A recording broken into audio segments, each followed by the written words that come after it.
Salut à tous, c'est Aurélie, je suis ravie de vous retrouver sur cette nouvelle vidéo pour vous présenter aujourd'hui mon mini book haul du mois d'août. Et quand je dis mini, c'est vraiment que j'ai été très raisonnable encore une fois ce mois-ci côté achat, puisqu'il n'y a que 4 titres que je vais vous présenter dans cette vidéo. Et sans plus attendre, on commence avec le premier titre. Donc c'est le second tome de La Voix des Oracles aux éditions Scrineo, donc toujours d'Estelle Faye. Moi, après avoir dévoré le premier tome, j'ai été hyper contente quand je me suis procuré ce second tome. Et donc ce second tome, il va être entièrement centré sur le personnage d'Enoch. Et le premier tome, pour ceux et celles qui ne s'en rappellent plus, le premier tome était exclusivement centré sur Tia. Et donc là, on va se pencher sur Enoch. Et donc dans ce second tome, on a Aiden, le frère de Tia, qui est toujours à la poursuite de nos protagonistes, à savoir Tia, Enoch, Eilus, qui est l'oncle de Tia, et donc le minuscule Sylvain que Enoch avait rencontré à la fin du premier tome. Et donc nos 4 personnages sont donc contraints de fuir jusqu'au fin fond de l'Asie. Et à travers leur fuite, ils vont avoir l'occasion de découvrir différents mondes. Et on va aussi avoir le personnage d'Aiden qui va se révéler beaucoup plus menaçant que jamais.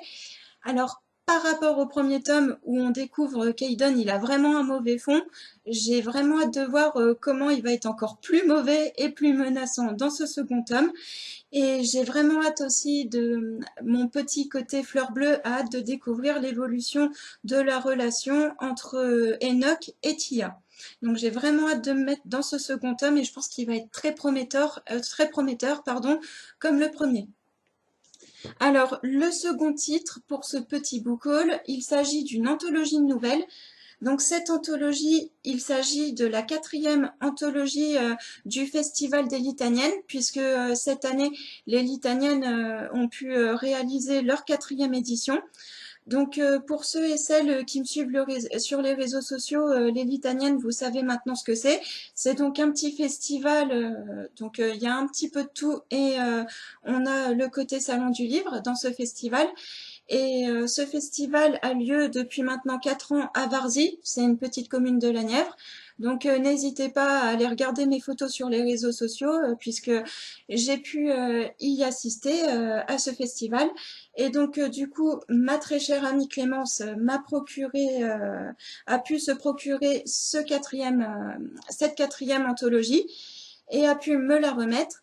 Et donc dans cette anthologie, on a 9 nouvelles. Et donc le thème de cette année, c'était la nuit où les créatures envahissent le village. Et donc dans cette anthologie, d'ailleurs c'est la toute première nouvelle qui est publiée ici, on retrouve une nouvelle de ma chère amie Clémence.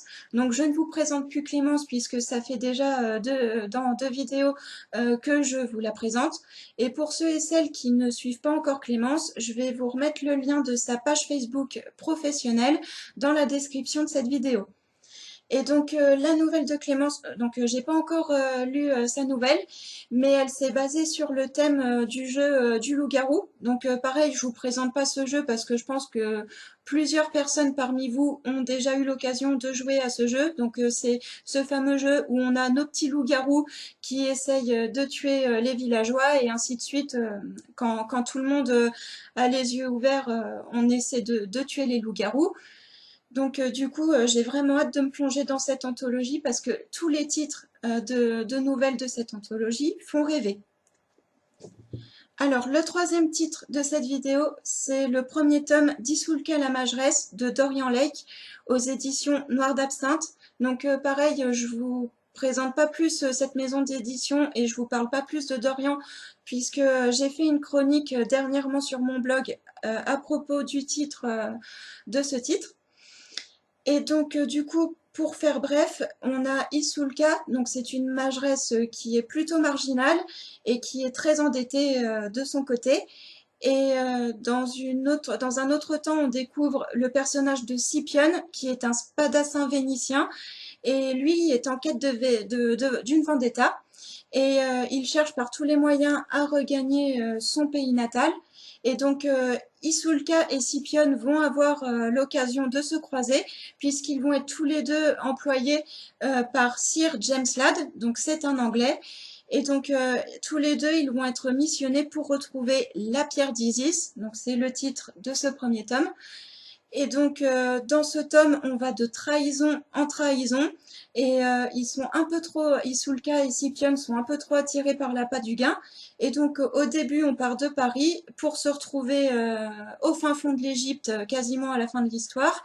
Et on va découvrir par la même occasion une inquiétante secte égyptienne avec de noirs dessins. Donc, je vous en dis pas plus puisque je vous invite à aller prendre connaissance de ma chronique sur mon blog. Et en tout cas, sachez que ce titre, ça a été mon coup de cœur de l'été. Moi, j'ai vraiment adoré parce que si vous êtes fan d'aventure et tout ce qui est à base de cap et d'épée, ben, je vous invite vraiment à lire ce premier titre de la saga d'Isulka la Mageresse. Et donc, merci Dorian encore une fois de m'avoir fait voyager à travers ce titre. Et donc, on enchaîne avec le dernier titre. Donc, il s'agit d'un titre d'Axel Collot, intitulé Génération captive et édité au Loup Édition. Donc, ce titre, pour ceux et celles qui me suivent sur les réseaux sociaux, vous pouvez le voir. Donc, c'est mon tout premier service presse. Donc, pour une blogueuse, ça fait toujours plaisir de pouvoir participer comme ça sur un service presse. Et donc, c'est mon tout premier. Donc, merci Axel. Et donc là, je viens à peine de débuter le titre, donc du coup, je peux pas trop vous faire un résumé bien détaillé, pardon. Je vais y arriver. Je suis encore bien bouffée par la chaleur, désolée. Et donc, du coup, pour faire un petit résumé, donc, dans ce roman, on se retrouve en 2026, et donc on se situe 16 ans après une catastrophe qui a bouleversé l'Europe.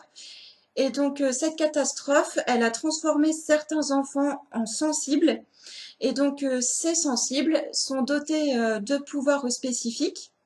Et donc, les enfants sensibles, ils sont parqués dans des camps. Et donc, dans ce roman, en premier, on fait la connaissance de Grégoire. Donc, c'est l'un des seuls sensibles qui est en liberté, donc qui n'est pas emprisonné dans son camp. Et son seul but à Grégoire, c'est de retrouver son frère jumeau qui a été enlevé il y a quelques années. Et dans un second temps, on fait la connaissance d'un autre personnage, donc il s'agit d'Anna. Et Anna, elle a connu que les orphelinats. Et elle est emprisonnée donc au camp de Lyon, donc les fameux camps où sont parqués les sensibles. Et donc dans ce camp, Anna est isolée et maltraitée par le chef de la prison. Elle est assez désespérée puisqu'elle ne cherche même pas à s'enfuir et jusqu'au moment où elle va rencontrer Grégoire. Et donc à partir du moment où elle va rencontrer Grégoire, elle va commencer de reprendre espoir. Et donc j'ai vraiment hâte de poursuivre la lecture de ce roman parce que c'est un roman donc qui se veut futuriste puisqu'on se place en 2026. Et donc j'ai vraiment hâte de découvrir l'évolution des deux personnages, Grégoire et Anna. Et merci Axel de m'avoir permis de participer pour ce service presse. Et vous retrouverez très vite une chronique sur mon blog. Donc voici, ce petit book haul est terminé. J'ai été ravie de pouvoir vous retrouver à travers cette vidéo. Et j'essaierai d'être plus régulière aussi parce que là, je suis pas trop régulière ces derniers temps. Donc j'essaie de revenir très vite avec une autre vidéo. Et en attendant, je vous fais des bisous. Je vous embrasse.